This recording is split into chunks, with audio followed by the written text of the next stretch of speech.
CMR Jewelry Dasara Diwali Dhamaka offer. Flat 6% VA on gold jewelry. Offers only in Kakinada, Rajahmundry, Eluru. Doctor గారు నమస్తే అండి. నమస్తే madam. Doctor Suresh Kumar గారు ప్రముఖ paediatrician గా ఉన్నారు. ఎన్నో ఏళ్ల అనుభవం మీది. అయితే డాక్టర్ గారు కాఫ్ సిరప్ గురించి మనం చూస్తూ ఉన్నాము. 12 మంది చిన్నపిల్లలు చనిపోయారు మధ్యప్రదేశ్ అండ్ రాజస్థాన్ లో. ఎందుకు ఒక దగ్గు మందు ప్రాణాలు తీసేంత విషయంలాగా ఎందుకు మారింది? అసలు దగ్గు మందు విషయంలో ఎలాంటి జాగ్రత్తలు తీసుకోవాలి? కాఫ్ సిరప్స్ లో ఉండేటువంటి కంటెంట్స్ ఏజ్ అప్రోప్రియేట్ గా వాడాల్సి ఉంటుంది మేడం. అన్ని కాఫ్ సిరప్స్ సేమ్ కాదు.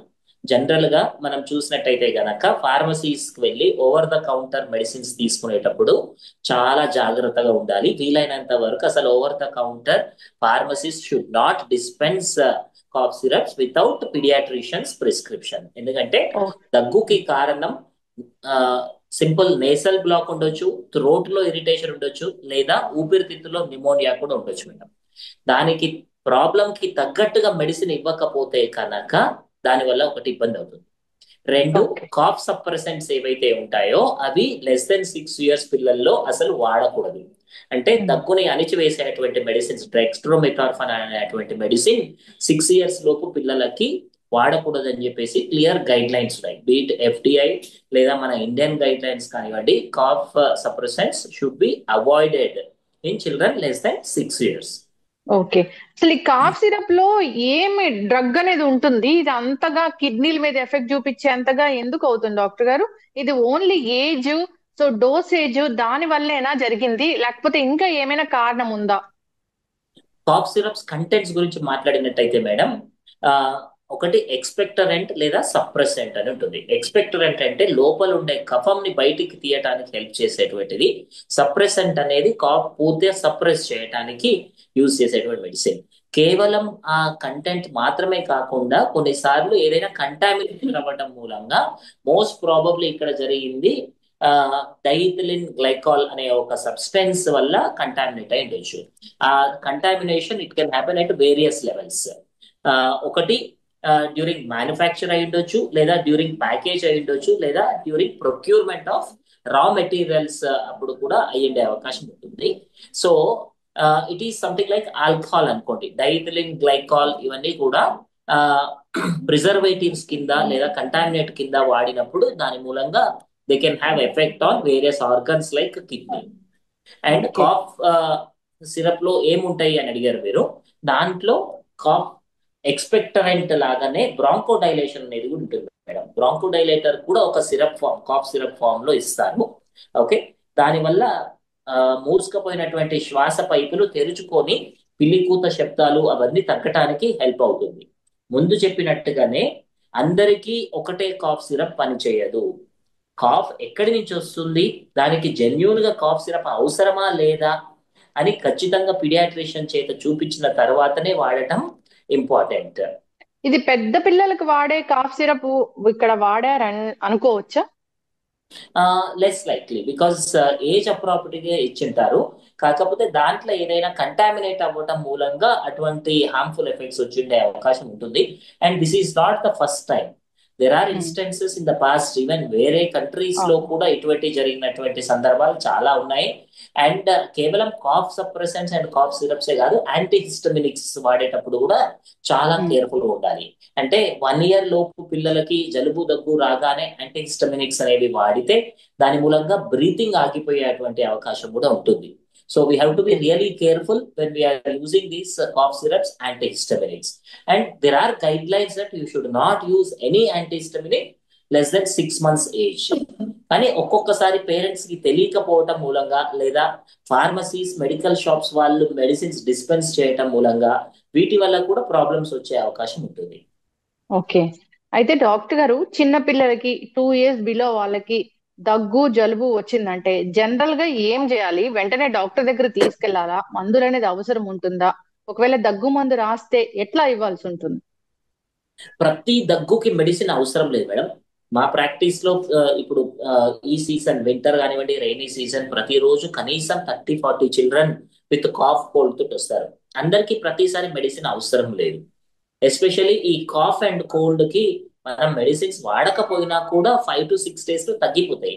కానీ ఆ సిమ్టమ్స్ మూలంగా బేబీ యొక్క లేదా చైల్డ్ యొక్క డే టు డే రొటీన్ ఏమన్నా ఇబ్బంది అవుతే, ఫర్ ఎగ్జాంపుల్ నేసల్ బ్లాక్ అయిపోయి దాని మూలంగా నిద్రపోలేకపోవటం, దాని మూలంగా స్కూల్లో డిస్టర్బెన్స్ ఉండటం, లేదా ఆ ఎయిర్వేస్ శ్వాస పైపులు సన్నపడిపోయి దానివల్ల వీజింగ్ సౌండ్ రావటము, దానివల్ల బ్రీతింగ్ డిఫికల్టీ ఉండటము. సో ఈ బేసికలీ కాఫ్ కోల్డ్ బేబీ యొక్క routine or day to day యాక్టివిటీని అఫెక్ట్ చేసినట్టయితే అప్పుడు మాత్రమే మెడిసిన్స్ వాడాలి. And most of the time simple home remedies also will help. Most important thing is keeping the child hydrated. అంటే dehydration లోకి పోకుండా ఉండటము, బ్రీతింగ్ డిఫికల్టీ లేకుండా ఉండటము, ఇవి చూసుకోవడం ఇంపార్టెంట్. ఓకే. వాళ్ళు అసలు చిన్న పిల్లలకి కాఫ్ వచ్చిందంటే జనరల్ గా ఓ పట్టాన తగ్గదు. అది ఒక 10 days వరకు ఉంటూ ఉన్న సిచ్యువేషన్ మనం చూస్తూ ఉంటాము.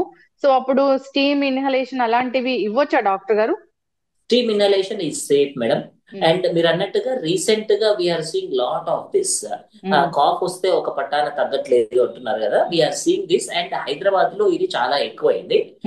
Most of these are allergic. అంటే పిజియన్స్ పెరిగిపోవటం, pigeon droppings, pigeon feathers, smoke, passive smoke, dust, వీటి వల్ల వచ్చేటువంటి అలర్జిక్ కాఫ్స్ ఏవైతే ఉంటాయో they can last for longer, 2 to 4 weeks వరకు కూడా ఉంటుంది. అగైన్ మళ్ళీ ముందు చెప్పినట్టుగానే కేవలం దగ్గుంది కదా అని దానికి మెడిసిన్ వాడకూడదు. If it is affecting the child's routine, yes, doctor పర్యవేక్షణలో వాడటం safer. And other thing is nebulisation. Recently చూస్తే కనుక ప్రతి ఒక్క ఫ్యామిలీలో ఒక నెబులైజర్ ఉంటుంది. సింపుల్ జలుబు స్టార్ట్ అవ్వగానే నెబులైజేషన్ వాడేస్తున్నారు. అది కూడా డేంజరస్. అవసరం లేకుండా నెబులైజేషన్ వాడితే దానివల్ల సడన్ గా ప్రాణాలు కోల్పోయే అవకాశం కూడా ఉంటుంది. సో ఖచ్చితంగా వీజింగ్ ఉందని డాక్టర్ కన్ఫర్మ్ చేసిన తర్వాత దానికి అవసరం అంటేనే వాడాలి. ప్రతి జలుబుకి దగ్గుకి నెబులైజేషన్ వాడటం అది ఇంకొక హార్మ్ఫుల్ ఎఫెక్ట్. సో అది కూడా ఇబ్బంది కలిగించే అంశమే చిన్నపిల్లలు. ఖచ్చితంగా మేడం. అంటే కొన్నిసార్లు సడన్ గా ఎయిర్వేస్ తెరుచుకొని దానికి సరిపడా ఆక్సిజన్ లోపలికి అందకపోవటం మూలంగా సడన్ డెత్స్ అయ్యే అవకాశం ఉంటుంది.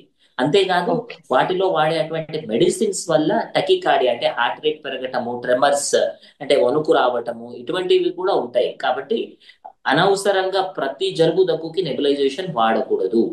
కేవలం సివియర్ వీజింగ్ ఉంటే మాత్రమే, అది కూడా డాక్టర్ పర్యవేక్షణలో మాత్రమే నెబులైజేషన్స్ వాడాలి. ఊరికే cough syrups and antihistamines and nebulizations వాడకూడదు. పిల్లలకి దగ్గు వచ్చినా జలుబు వచ్చినా ఫార్మసీకి వెళ్ళి ఒక దగ్గు మందు తీసుకొచ్చి అసలు వాడకూడదు. Absolutely no. ఏదైనా ఇబ్బంది అనిపిస్తున్నప్పుడు డాక్టర్ దగ్గరికి తీసుకెళ్లాల్సిందే. అవును. ఫస్ట్ 2-3 days ఇంట్లో లూక్ వామ్ వాటర్ తాగించటము, లేదంటే కనుక స్టీమ్ ఇన్హలేషన్ ఇవ్వటము, ఇవి చేస్తూ అవసరమైతే నేసల్ డ్రాప్స్, అది కూడా సలైన్ డ్రాప్స్ లాంటివి మాత్రమే వాడి అప్పటికి 2-3 days కి తగ్గకపోయినా, లేదా దాని మూలంగా పిల్లల యొక్క రొటీన్ కి ఏమన్నా ఇబ్బంది కలిగినా అప్పుడు మాత్రం ఖచ్చితంగా డాక్టర్ దగ్గరికి తీసుకువెళ్ళాలి. ఓవర్ ద కౌంటర్ ఫార్మసిస్ట్ దగ్గరికి వెళ్ళి మెడిసిన్స్ తీసుకోకూడదు. ఇప్పుడు 2 years బిలో పిల్లలకి బాగా దగ్గు వస్తున్నప్పుడు డాక్టర్స్ ప్రిస్క్రైబ్ చేస్తారు కదా దగ్గు మందు అనేది. అది కూడా దగ్గు మందులో కూడా డిఫరెంట్ టైప్స్ ఉంటాయి మేడం. నేను ముందు చెప్పినట్టుగా ఎక్స్పెక్టరెంట్ ఒకటి, సప్రెసెంట్ ఒకటి, బ్రాంకో డైలేటర్స్ అని ఉంటాయి. అందరికీ ప్రిస్క్రిప్షన్ ఇవ్వము. డాక్టర్స్ కూడా అందరికీ ప్రిస్క్రిప్షన్ ఇవ్వము. ఆస్కల్టేట్ చేసి అంటే స్టెథోస్కోప్ పెట్టి లోపల ఏమైనా వీసింగ్ సౌండ్స్ అటువంటివి ఉంటే మాత్రమే వాడాలి. అలాగని ఎవరికి కాఫ్ సిరప్ ఇవ్వకూడదు అనేది ఏం కాదు. కాఫ్ సిరప్స్ ఆర్ సేఫ్, కానీ కరెక్ట్ గా డాక్టర్ ప్రిస్క్రిప్షన్ ప్రకారం వాడకపోతే it can cause danger to life. మనం ఇప్పుడు ఎలాగైతే రాజస్థాన్, మధ్యప్రదేశ్ లో చూసామో, కొన్నిసార్లు ప్రాబబ్లీ అది కంటామినేషన్ అయి ఉండొచ్చు, డైథిలిన్ గ్లైకాల్ అయి ఉండొచ్చు. అట్ ద సేమ్ టైం ఇప్పుడు మనందరి responsibility to increase awareness not to use cough suppressant syrups for less than 6 years of age. Okay. ఇప్పుడు డాక్టర్ చెప్పినప్పుడు కూడా ఎంత మోతాదులో వాళ్ళకి వాడాలో అంతవరకు మాత్రమే వాడాలి కదా డాక్టర్ గారు? Correct madam. దాంట్లో కూడా పిల్లలకి పెద్దవాళ్ళ తీరు స్టాండర్డైజ్డ్ డోసెస్ ఉండవు. పిల్లలకి వెయిట్ చెక్ చేసి వెయిట్ ప్రకారం డోసేజెస్ ఇస్తాము. మీరు ఎంతసేపు అడిగారు అంటే ఎంత ఇవ్వాలి, ఎన్ని రోజులు ఇవ్వాలి అనేది. ఓకే, పిల్లల వెయిట్ చెక్ చేసి పిల్లల సివియారిటీని బట్టి దాని ప్రకారము 3 to 5 days పాటు కొన్నిసార్లు మెడిసిన్ ఇస్తాము. అండ్ కొన్నిసార్లు లోపల నిమోనియా ఉన్నా కూడా దాని వల్ల కూడా దగ్గు రావచ్చు. అలాంటప్పుడు డాక్టర్ చెక్ చేసిన తర్వాత అవసరమైతే ఇన్వెస్టిగేషన్స్ చేసి అవసరమైతే యాంటీబయాటిక్స్ కూడా వాడాలి.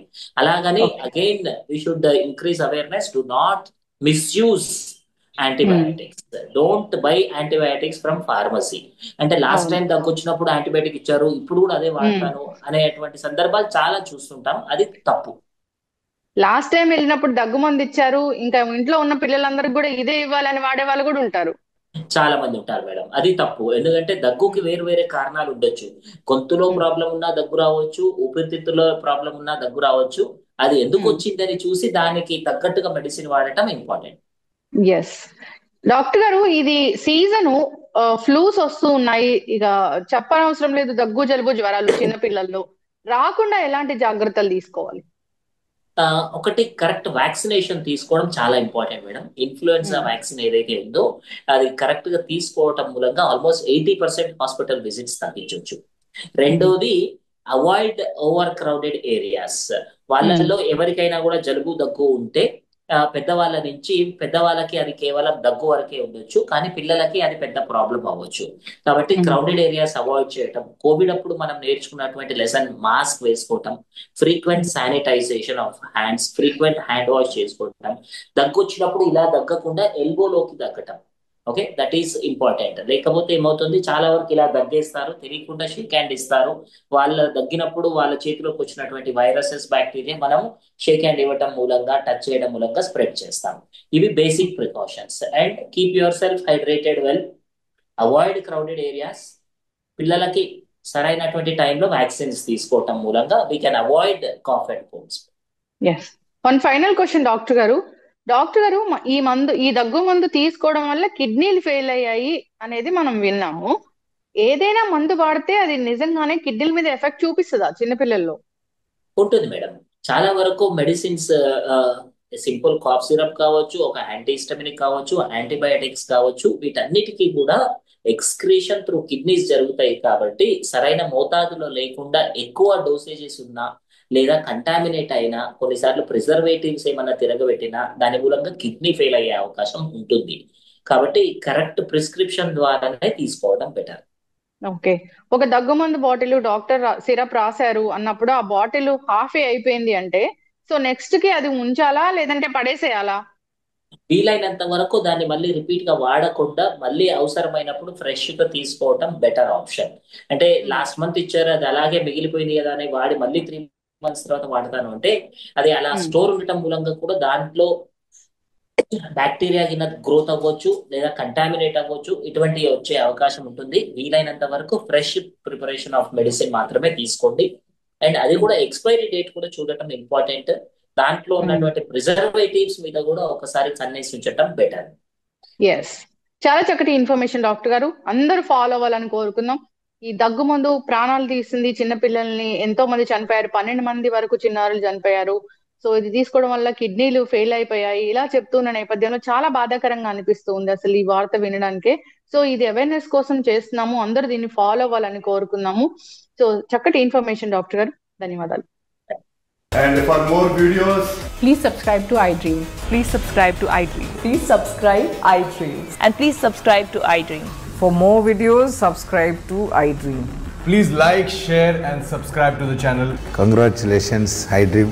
Subscribe to iDream. Subscribe to iDream. So subscribe to iDream Media. iDream ki iDream team andarki huge congratulations. Please subscribe iDream Media. Please subscribe to iDream. Subscribe iDream. Please subscribe to iDream. iDream అంటే నా కళల ఛానల్ను subscribe చేసుకున్న నోరు తిరుగుతలేదు, మీరైతే గంట గుర్తు కొట్టండి. For more such videos, please subscribe to iDream. Subscribe to iDream. Please subscribe to iDream. Please subscribe iDream Media. Please do subscribe to iDream. Please subscribe to iDream Media. For best entertainment and information, please subscribe iDream. And don't forget to subscribe to iDream.